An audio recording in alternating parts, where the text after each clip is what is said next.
Good evening. I'm speaking to Mark Brooks today from Mankind, and I just wanted to talk to you, Mark, about Mankind Initiative and for our viewers to understand what it is exactly, because I don't know if everyone has heard of it or knows about this initiative.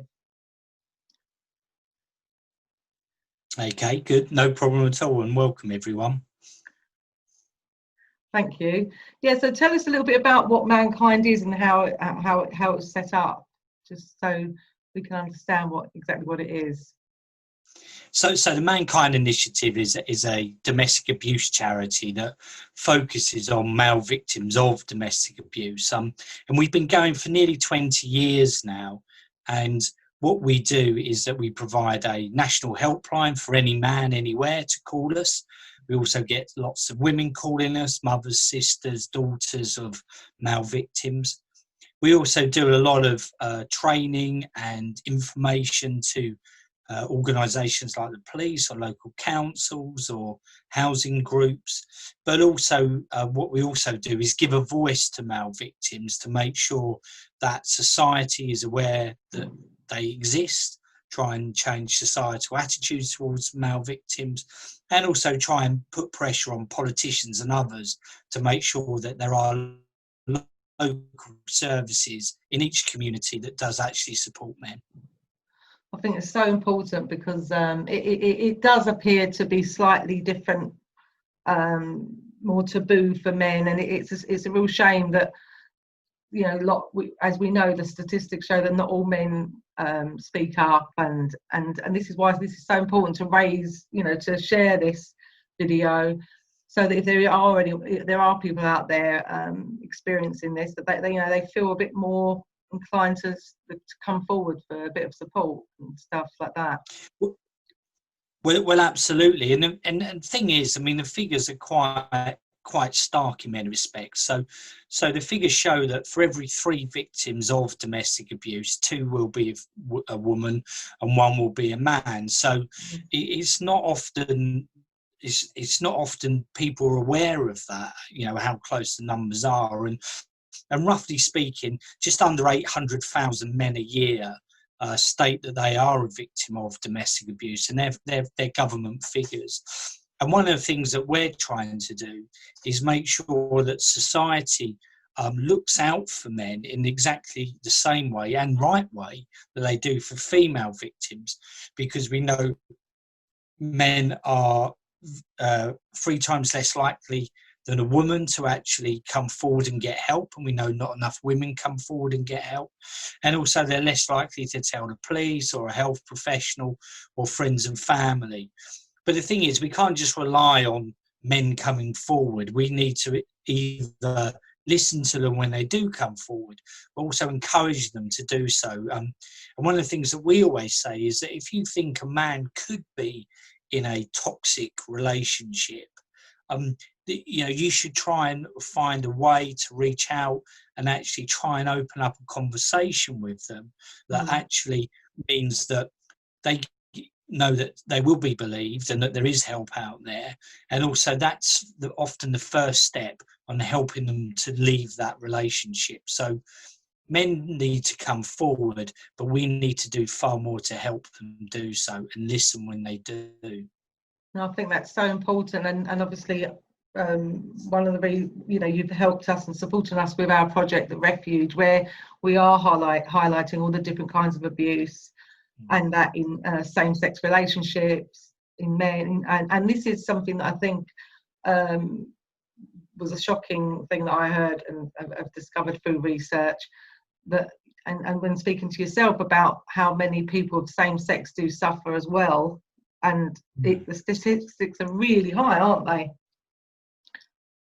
Well, they are. I mean, and figures, again, government figures show that a man and indeed a woman who is in a same-sex relationship, they are actually more likely to be a victim of domestic abuse than if they're in a heterosexual relationship. So the whole thing around how we think about domestic abuse really has to change significantly, because the overriding view, or that society has, and often a lot of politicians and others have, is that domestic abuse is only really a crime that happens to women at the hands of men. And the thing is, that's not really very inclusive in No. terms of the reality of domestic abuse. So men and women are both victims and also perpetrators. And what we've been arguing for some time is that the domestic abuse, the view of domestic abuse, is really decades out of date. And, you know, given it's 2020, new decade and everything, and the whole narrative around inclusion, which has been building up over the last number of years, has to also wrap up domestic abuse in that. So people really do realise it can happen to anyone, by all genders, and includes obviously all races, ethnicities, and also obviously sexuality as well.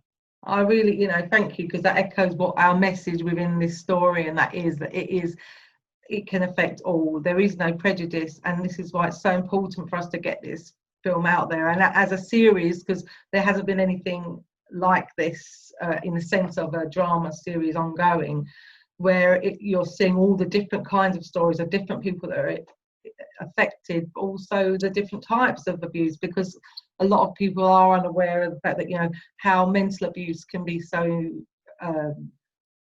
distressing and impactful on people, and it's bringing light, shedding light to all this, as you were saying, that is so important, and the inclusivity of it, and the understanding that it isn't a stereotypical group of people that it affects, and this is worldwide, and this is what we want to make this project. So we're really showing the diverse cultures that this can happen to anybody, basically, and the impact it has on young people, young children, and the damages it causes, and it can, you know, have a spiral effect where it, you know, these kids can go on to be abusers themselves. And we want to try and really look deeper in this, and trying to look at the behaviours and why that, you know, how this can stop, because it must be awful for the perpetrators as well, and it's an awful situation, isn't it?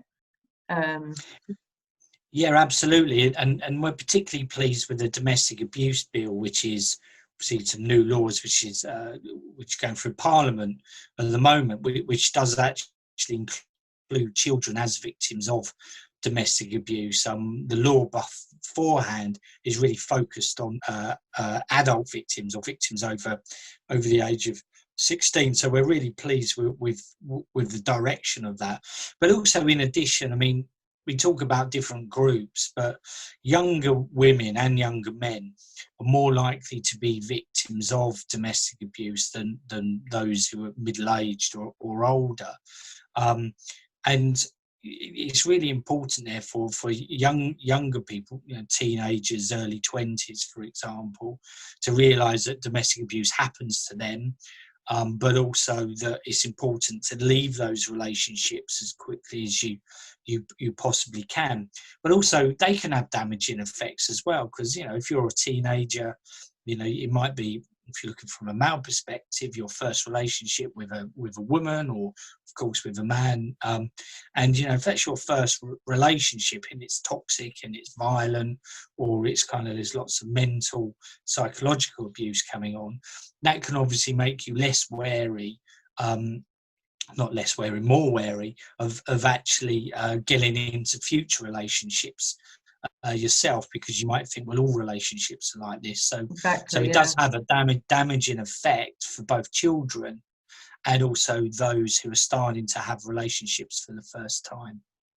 Yeah, definitely, and it's recognising it as well, because some people don't understand that they're actually being abused, and this is, and until they see, oh wow, this is my life, and they hear it, you know, this is what to look out for, and it's quite sad, really. So I think this is really important, because to see the signs and signals, and so this is why we're hoping that we'll be able to, through these stories, you know, be able to show all the different types of abuse and what to look out for, but also to try and give hope to these people that are out there, that there is that people can be survivors. That's the main message of this piece, is survival, and this is obviously where you all come in and to help these people become the survivors, which is fantastic. And we just want to know, you know, do they have a safe place to go? Do men have a place to go, or how does it work? I know that obviously women go to women's refuge, and what is it like for men?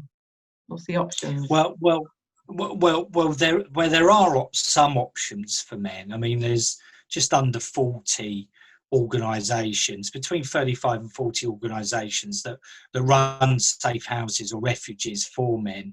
And not all of them accept men with children, which obviously is a barrier. If a man needs to escape, doesn't often want to leave his children behind with, you know, a violent partner. And they're scattered around the UK. There's parts of the UK though without any refuge. I mean, we think there's some temporary help at the moment in London, but that's only really very temporary. But normally there's nothing in London, nothing in parts of kind of East England and also South East England. So it's very difficult in some parts of the country for men to actually have a safe place to escape to. Often as well, those places that do have safe house or refuge provision for men are nearly always full as well. So there isn't enough support in terms of refuge or safe house for men. And what we would like to see is at least one refuge in every kind of county or major city in the UK, which is available for men. Yeah, and that's the thing, is trying to get that awareness to see there is such a need for it, and that there needs to be more support for men and women across the board, don't there, really? Because there are still people being turned away because there isn't room at these refuges. So it is such an important message. I mean, another question we have, you know, because in light of what's been going on, the COVID, obviously we know the stats are up for the women, and is that the same for the men? Have the stats risen since this lockdown? Yeah, well, it's been. I mean, it's been interesting. I mean, our helpline has gone up calls have gone up by about a third, and the number of website visitors have doubled. We also know from other helplines that support men that their numbers have gone up substantially as well. So we're seeing more men contact helplines. I mean, partly, I think some of it may be the fact that there's been a little bit more funding, certainly for some helplines, and therefore they've been able to increase capacity. And, you know, certainly we've had our staff on overtime, etc., to actually take on that extra capacity. But also, what was interesting is that we're in touch with a lot of practitioners, lots of men and women who support male victims in their local communities, often as part of services commissioned by local councils. And what they've said is that for really the first 2.5 months, probably up until the end of June, mid-June, for example, the numbers of men actually using their services had fallen. And that was primarily because those men were stuck indoors with, obviously, the person carrying out the abuse. Now that lockdown is starting to ease, more of those men are actually able to get help directly in their local community. And those practitioners have been saying that their caseloads have started and are now pre-lockdown rates. And I think what we're concerned about, and to be fair, the women's charities are concerned about, is that as lockdown eases, the number of victims will be then increasing in terms of those trying to get help, because the domestic abuse that they've been suffering from is really intensified during lockdown. Yeah. So what we'll see is more men and women actually trying to get help, because they're actually in a situation where they're more able to access that help. We are also worried. I mean, there's been a couple of other kind of different types of issues that have happened, or different flavours, really, in that we've seen a big increase in the number of men contacting us around child contact. And what I mean by that is that they've got agreements with the mother of their children, for example, to see their kids every other weekend or every weekend, or those types of arrangements. And what they've said is that a number of those mothers, and they're obviously ex-partners, have stopped those arrangements and blamed COVID on not allowing child access and all those agreements from taking place. And those men, often, if they want to actually try and get that reversed, they have to go back to the courts. The courts aren't really open. And also, if you've got a one parent who's, despite there being agreements, is denying shared parenting or access from the other parent to the children, then that, in our view, is a form of psychological abuse, often financial abuse if you're forcing somebody to go to court. Because in effect, that person is using the children and the access and relationship of the children to the other partner, nearly always fathers, but also happens to mothers as well, as a form of psychological abuse and emotional abuse to try and control the other partner through the use of their children. And that's been a particular issue that's increased considerably since lockdown started. The last point we're concerned about is really about kind of suicide and men taking their own lives coming out of lockdown, because for many men, if they've been in this terrible situation for a long time, actually taking their own life is a way of them escaping. And I've had calls over the last 2 or 3 months from mothers and sisters and daughters of men who have taken their life either during lockdown or in the period leading up to it. And we think that will increase. So that is a concern. The last point is that often the narrative is around how many women who have lost their lives due to domestic abuse. It's been quite a number, but also we know of at least 4 men who have also lost their life during lockdown and during lockdown due to domestic abuse. So it's really important again to have that more balanced and nuanced picture that both women and men have been killed due to domestic abuse during lockdown. And that's, I think, thank you for that, because it is so important, and it's so devastating to hear. And like you say, the fact that there was less communication because they were in lockdown, they were unable, they're probably frightened and so controlled and whatever else. It's just so shocking that this is happening, and how it must have been so tense and awful for those people. And it's just really heightened it. Obviously, we was planning on this project for a long time. We've already did the Edge, which was a couple of years ago, and that did well. And now we always had the intention to do this series pilot. And it's just, over this lockdown, which none of us knew was coming, it's really heightened the need for it even more so. And I'm really grateful that you're endorsing this project. Did you feel that this was something that needs to be out there, in your opinion? A series, something like this? Oh yeah, absolutely. Yeah, absolutely. I mean, the more awareness around domestic abuse, including male domestic abuse, the better.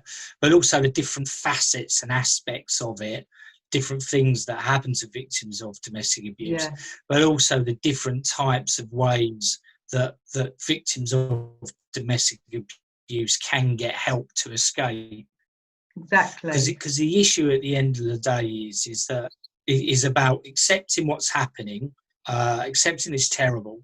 But the key thing is that we need to make sure there's ways of escaping from domestic abuse, and that people can and do rebuild their lives. But also this whole issue about hope, because a lot of these people, when they're in this situation, they think they're to blame, they think they're weak, they also think they're alone, that they're the only person that this is happening to in the whole world, and that there is no means of escape. And I think the key thing we have to keep pushing is that there is help out there, that people have moved on, escaped and rebuilt their life, and that there is hope. And there's people out there that they can rely on to actually support them in escaping from the terrible situation they're in. That's the key thing for us. That's the key thing for us, because we don't want to be making, we want to show that there is hope, and this is why we're doing this. It's not, the easiest subject to want to watch, but these are real stories, these are real lives, these are people. This is really demonstrating to the people out there that this is how this person managed to get away. This is where they got the strength and the courage, because it takes a lot. And when people often say, well, leave him, leave her, it's not as simple as that. And it's showing that the highs, the lows, the way that these characters and these real people are drawn back in and fear for their lives. So I think it's really important, like you say, that there is hope, and this certainly is, this series is to offer that, and to have the support from organisations like yourself is just going to really help us, move forward.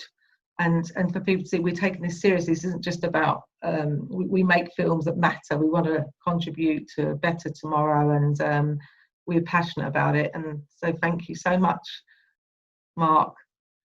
I think that's okay. I think covered. I mean, we just want to, there is help out there, and that's that. And we can always put some contact details underneath if need be. Obviously, this is the film, but as we know, this sort of medium can really reach people, and to have regular series of episodes showing all these stories, I think it will really hit home to a lot of people. Thank you so much, Mark. That's brilliant. Thank you. That's brilliant. An absolute pleasure, Donna, and never a problem at all. And let's hope this project gets off the ground and is really, really successful. It deserves to be. Oh, well, I'm really grateful. We all are. The team are just really grateful to you. So thank you, and we'll speak soon. Take care. See you later on. Bye. See ya. Bye.